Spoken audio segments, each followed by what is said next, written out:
Easy ആയിട്ടൊരു breakfast എങ്ങനെ ഉണ്ടാക്കാൻ നോക്കാം.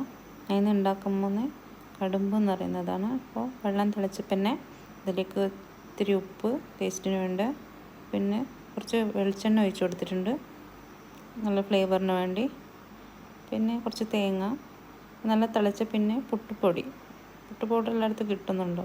ഏത് ബ്രാൻഡായാലും പ്രശ്നം. ഞാനിവിടെ എടുത്തിട്ടുള്ളത് അജ്മി പുട്ട് പൗഡറാണ്. അത് കുറച്ച് ആയിട്ട് ഇട്ട് കൊടുക്കണം തിളച്ച് പിന്നെ.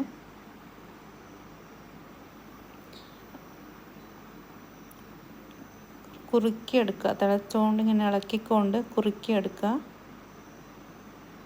പിന്നെ ഈ പരുവിലെത്തണം. പിന്നെ കയ്യിൽ കുറച്ച് എണ്ണ പുരട്ടി ഒരു ബോളാക്കി വെച്ചിട്ട് സ്റ്റീമിലാക്കിയിട്ട് എടുക്കുക. അങ്ങനെ ഇതിന് സാമ്പാറോ ചിക്കൻ കറിയോ ഏത് കറിയുടെ ഒക്കെ നല്ല ടേസ്റ്റാണ്. ട്രൈ ചെയ്ത് നോക്കിയിട്ട് കമൻറ്റ് ചെയ്യാം. ഞാൻ അതിന് സാമ്പാറാണ് ഉണ്ടാക്കിയേക്കുന്നത്. ട്രൈ ചെയ്തിട്ട് നോക്കിയിട്ട് പറഞ്ഞോളൂ ഗൈസ്. കടുമ്പ് rice ball